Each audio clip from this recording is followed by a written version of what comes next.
A lot of villages out there who are missing liberals. A village idiot, do you get it? Talking about liberals and conservatives, I guess, in Canada, they all make about $176,000 a year. That'd be the average pay. Okay, that's about 3 times more than the average pay of the average Canadian person. And the average Canadian person doesn't get a pension in perpetuity and the benefits and all the little perks and so on. And these guys do. They look after themselves far more than look after the citizens, the people that they actually work for. It's all about them. Good for the unelected types too, I guess. Unelected senators, their average pay is flirting with $160,000 a year, and if and when they die, their spouses get the money. A couple of years ago, some old guy was in his 70s. He married a young girl. She was like 20 or something. He soon died. She now gets the pension for the rest of her life.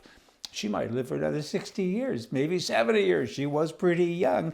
MPs are in the top 1% of all wage earners in the entire country, and many also have other jobs. Scott Reed, for instance, he's a vice president of the giant Tiger store chain, bargain store chain, and many, many others. I could go on and on with all the examples. So these guys are reaping in big bucks. And it's kind of like hire a secretary, and you come into work and she's not there. And where is she? Well, she's working over there for Frank. Well, really, what is she doing for Frank? She's his secretary. Well, what? Well, who's paying her? Frank? Well, I'm paying her too. Of course you are. That's all right. And that's what's going on with these guys. It's wrong.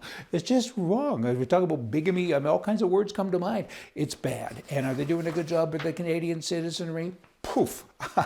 Well, it's finally another topic. Moving on. It's finally official. The man who went on a stabbing spree in New York City just a couple of weeks ago, he's now been charged with a hate crime.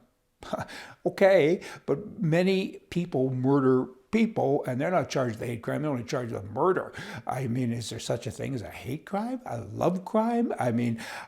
Labels, liberalism, stupidism. When are you assassinated and when are you murdered? Does that depend on how much money you make a year or something? I don't know. All this darn verbiage. Okay, what we got here now is the American Civil Liberties Union. That's a mouthful. What does that stand for? Leftism, stupidism? Again, because they ain't that bright. This is what they're calling for now. In men's restrooms, they want to include tampons to prevent discrimination against every person. They want to have tampons in men's bathrooms, okay? And we also have needle disposal machines. I've been in some of those men's washrooms. It's unbelievable. You got a whole bunch of needles, and I'm thinking, what? And now they want to have all the women's products in a men's washroom?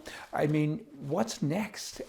These people are totally unhinged. Dumb is forever, and that's unfortunate, but there is no cure.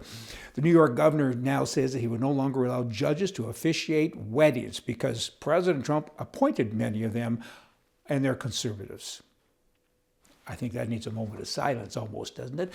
This guy, he's the governor of a state, and he says this. He does say this. Look it up. Wow. Trump did it, so I'm not going to let him do it. Bad. You know what? I have news. I'm going to close off today with something very, very important. Write this down. Write it down. Liberals, they're dumb. See ya.